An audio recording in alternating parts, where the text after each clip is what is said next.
Hey, welcome back. I guess I can still say good morning because we still have 10 minutes to noon. We're going to continue our focus on the First World War.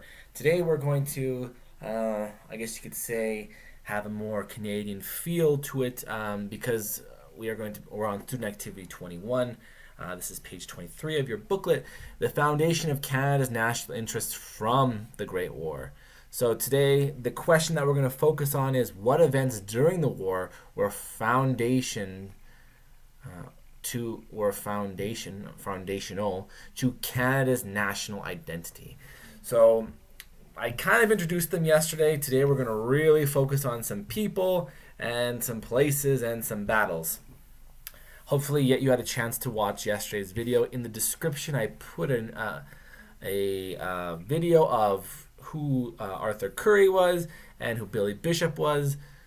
So hopefully you had a chance to watch those. If not, I'd strongly encourage you to because we're going to talk about one of those fellas today. So, some of the terms we are going to introduce today is Canadian Corps, Vimy Ridge, the Battle for Hill 70, Passchendaele, and Canada's 100 Days. So, this lecture today is kind of going to take us towards the end of the war, but then we're going to jump back and then we're going to go through it again tomorrow. Scratch that, tomorrow, Saturday, Monday. I've lost track of days. I don't know if you have as well, but I didn't even know what today was, to be perfectly honest with you. But that's a separate discussion. We will go back to throughout the war, the end of the war on Monday. But today we're going to focus on the Canadian aspect and how these events led to Canada's national identity being formed. So we're going to start today looking at the Canadian Corps. So by 1916, Canada fielded 4 divisions in Europe. A 5th was introduced, but then it was broken up to refill some spaces in the other 4 that had died throughout the battles. So we see a lot of Canadian soldiers present in Europe. Most soldiers were British born until near the end of the war when Canadians became the majority. So we're talking about people who had come from England to Canada, immigrated, and then decided to fight. However, towards the end of the war, it's more Canadian-born soldiers fighting in Europe. The Canadian Corps was part of the British Army, so we weren't, our own. We didn't have our own flag on these maps. We were a part of the British Army. So, like when you think about those war movies where they have that big map on the table and they've got little flags of different armies, we would have been under a British flag, but we would have still been called the 5th Canadian or whatever sort of infantry or didn't breakup of what soldiers were doing.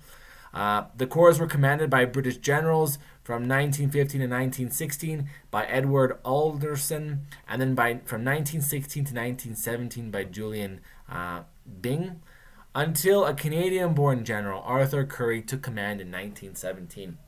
So Arthur Currie is the man pictured here.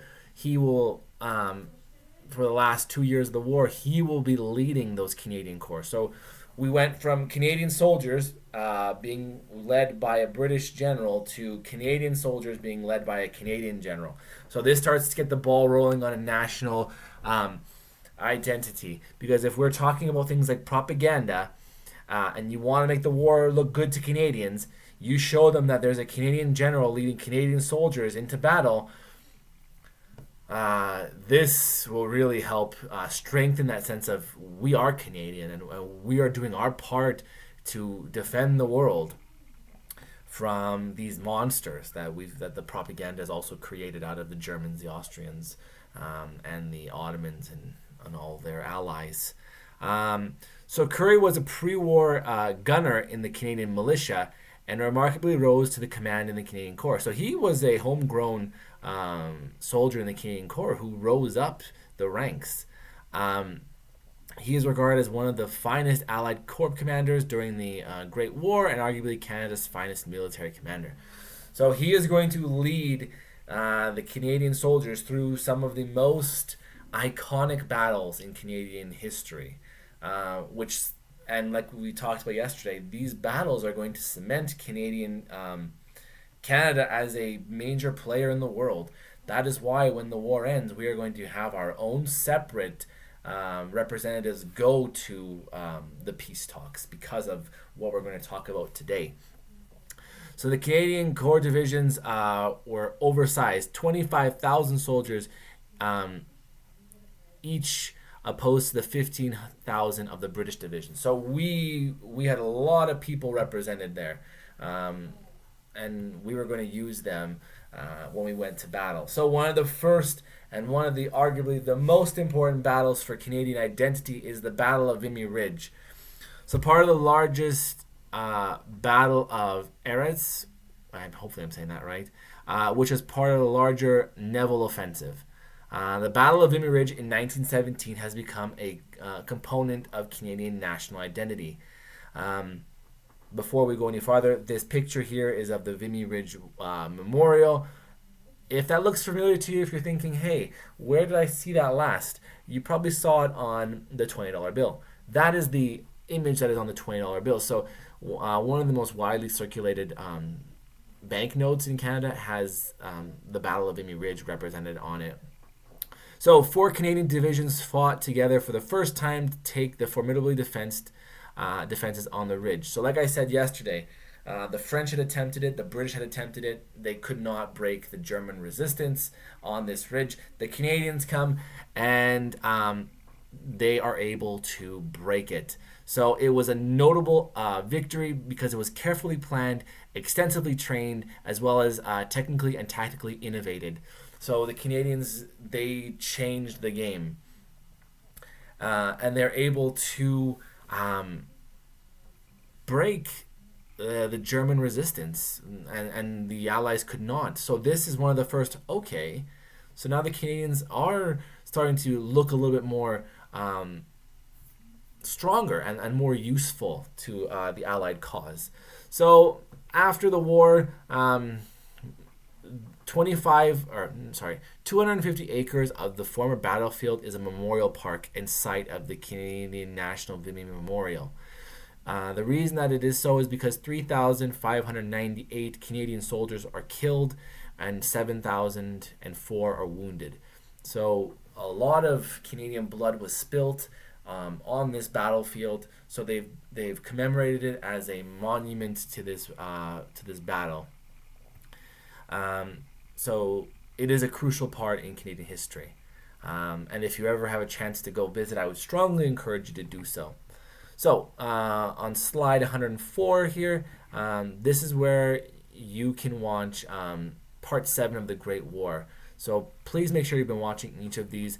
They really do fill in a lot of the gaps that I'm missing, because I am going over a 4 years of human history that I, for example, spent an entire semester in university studying, and it was extensive. We were there 3 days a week for almost 2 hours for an entire semester. So and we focused on just the 4 years. I'm going over this in a matter of days.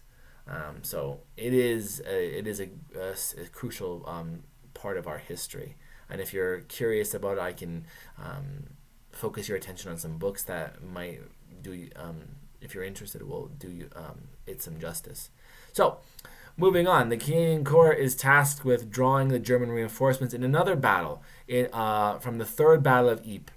So the reason it's called the Third Battle of Ypres is because it comes after the second and the first. So this area has been highly contentious between all sides, and that is why we, as Canadians, are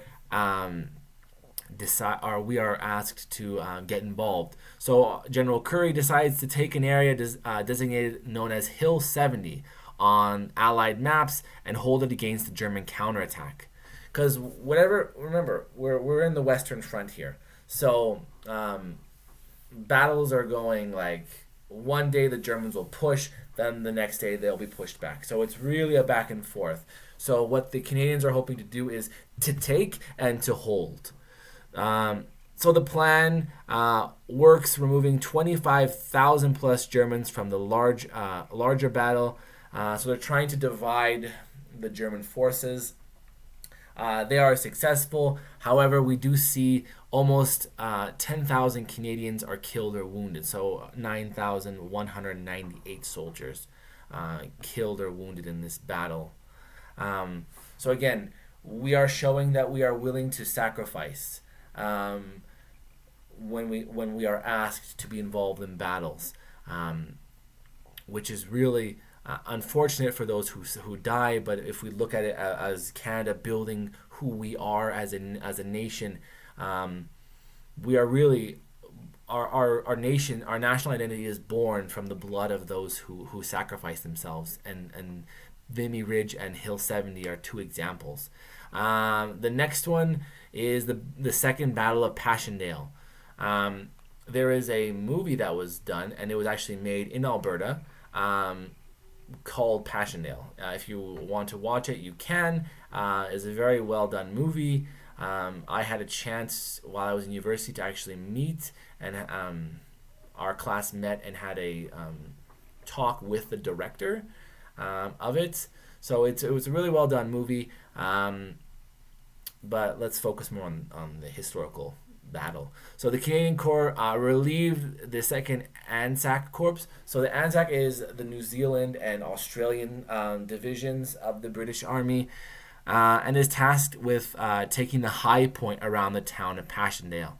So again, they are asked to a tremendous task. So Currie meticulously plans, kind of like what he did at Vimy Ridge, the operation. Instead of attacking across a broad front, he launches a small, sharp attack against the Germans. He's focusing his attention on one point, and he's going to press on that one point, hoping that it will break. The Canadians take the village, which because of poor weather was a sea of mud. So they are traversing a territory of mud. And remember, we were talking about 2 days ago about the shells that are being dropped. These shells are making massive craters that fill up with mud and water, which essentially becomes quicksand. And some soldiers do die by falling into these holes because they are carrying 45 to 50, 60 pounds of equipment on their back. You fall in after marching and fatigue sets in. Some of them did drown, which is quite unfortunate.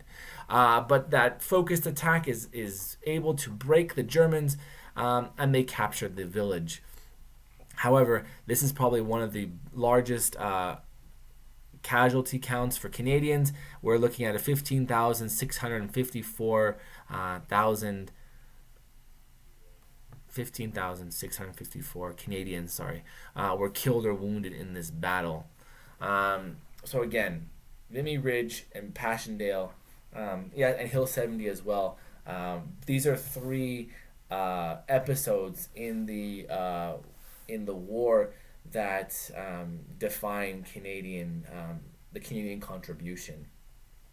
Probably the last, one of the last and most arguably most significant in terms of our country's foundation is Canada's 100 Days. So the Germans attempted a major offensive in the spring of 1918, but failed to force the Allies to surrender. The reason that it happens in 1918 is because in 1917, the Russian Revolution happens, and the Russians are out of the war. So now, all the soldiers that have been fighting in the Eastern Front against the Russians, they have no more enemy to fight. So they all move west. So the Germans have this huge amount of soldiers that they pour into the Western Front, and they think that we're just going to crush and we're going to break the lines. They're thinking the same way that the Canadians focused an attack on Passchendaele, the Germans are wanting to do the exact same thing too.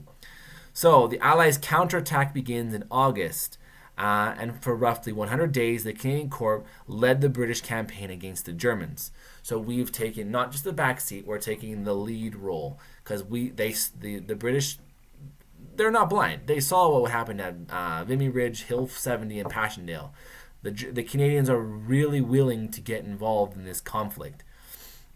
So the Canadian Corps defeats or forces the retreat of elements of the 47th German Division, representing 1/4 of the German army on the Western Front. So that is massive. We are talking 1/4 of the entire German army is in either surrender mode or retreat mode. So much so that the Canadians are able to break through the defense of the Hindenburg Line. So the Hindenburg Line is named after the Field Marshal Paul von Hindenburg.